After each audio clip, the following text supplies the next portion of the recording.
You're joking, aren't you? It's the Teesside Chef. Today I continue my descent into techno-feudalism by making chocolate chip scones, and as a result this recipe is a little worse than it otherwise should be, but we'll get to the reasons why later on in the video. First off, we need 325 grams of plain all-purpose flour, and because opaque algorithms require aesthetics over function, this is a little more than you should use if you're making these at home, and I'll explain why as we go through the recipe.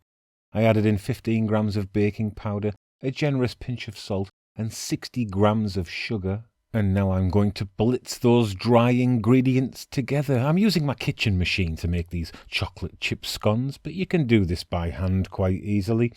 Now, normally I wouldn't be so conscientious when preparing the 75 grams of cold butter I'm going to add in next, but everything has to look perfect for our digital feudal overlords, doesn't it? It took me 5 unpaid minutes to chop this butter, so that it may appear more visually pleasing for you, the viewer, in the vain hope that perhaps you'll watch a little longer.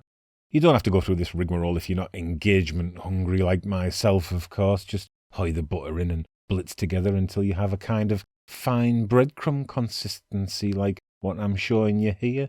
And if you don't have a kitchen machine, you can rub the butter into the flour with your doodle dongles. Just try to make sure that you don't leave any large lumps of butter in the finished mix, and I'm just checking for that here. But all seems well, so I shall decant this little lot into a bowl of its own. Because dealing with these dry ingredients while they're in my blender bowl with those sharp blades might cause me to lose my doodle dongles.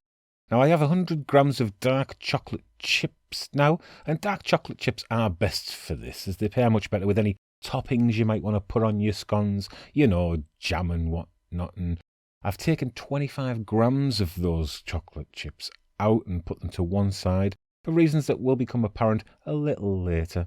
And I'll just give the remaining 75 grams a quick stir into my dry ingredients before moving on to the wet ingredients. Starting with a medium egg, to which I will add enough milk to take this lot up to 150 grams. I'm using scales here to get this spot on, and also maybe perhaps give the false impression that I know what I'm doing. You make something look more complicated than it really is, and people assume that you're an authority on the subject. But a medium egg weighs about 50 grams or so. 100 grams of milk is 100 millilitres of milk, and a few millilitres of liquid here or there makes no difference, really. You can even add in some vanilla extract if you have it at hand, before giving the whole thing a good whisk together to incorporate that egg.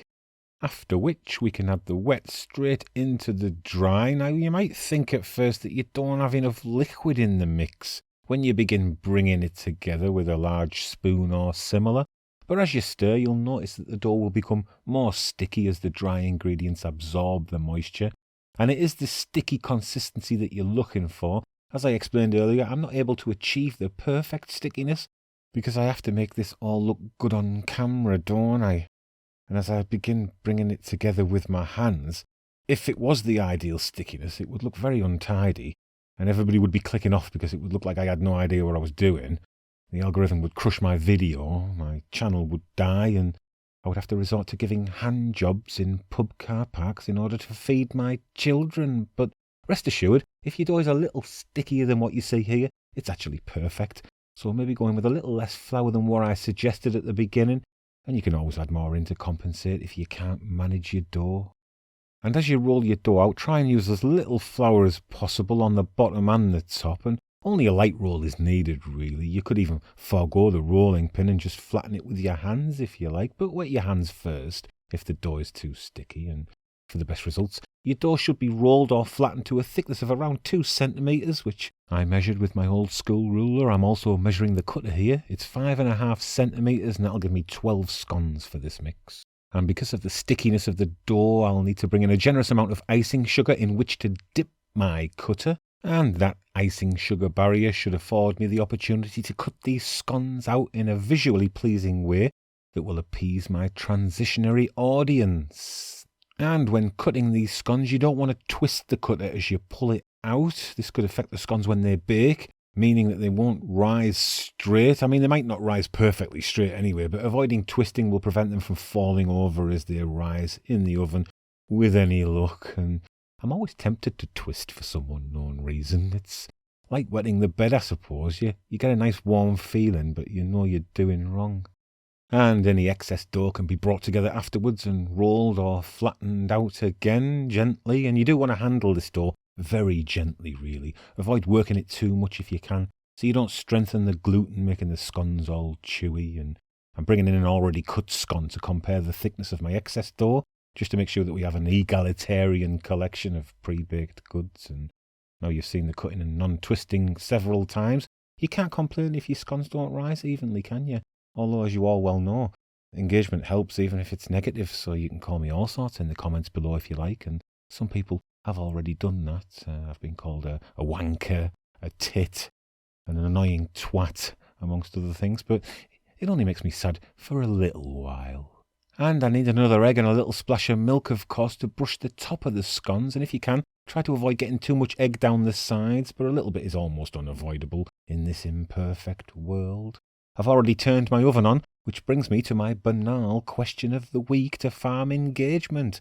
Do you like turning things on? The wife, light switches, the charm. Let me know in the comments if you like turning things on. Now, if you're a reasonably cognizant human being, you'll remember me leaving 25 grams of chocolate chips to the side earlier, and I'm going to place these now atop my scones before baking. And I'll leave them to sit afterwards for around 10 or 20 minutes just to relax before they go into my preheated oven set to 200 degrees Celsius with the fan on, and that's around 390 Fahrenheit, where they will need around 10 minutes for you and 12 minutes for me. So the deeper colour looks better on camera, and once again I'm exhibiting the capitulation of my most important principles in order to appease the pasty-looking gimps that control our digital infrastructure. But I think you'll agree that although I have shown my weakness of character and lack of agency, these chocolate chip scones look absolutely stunning, even though they were shot by an amateur in the most rudimentary of studio setups. I'm getting to the nitty-gritty now, and the section of the video that I have always struggled the most with, and that is presentation of the final product. I'm very much a believer that the jam goes on a scone first, and in lieu of clotted cream I will instead add a little scoop of mascarpone cheese on top, and the fruity acidity of the jam and that creamy mascarpone pair perfectly with the rich flaky scone and those dark chocolate chip chunks, giving you the perfect tasty treat for Easter, or that perfect picnic, or just for gorging on as you watch more of my videos, a couple of which are appearing on your screen now, so go and watch them, and when you're done watching them, watch some more, and I'll see you next time, eh?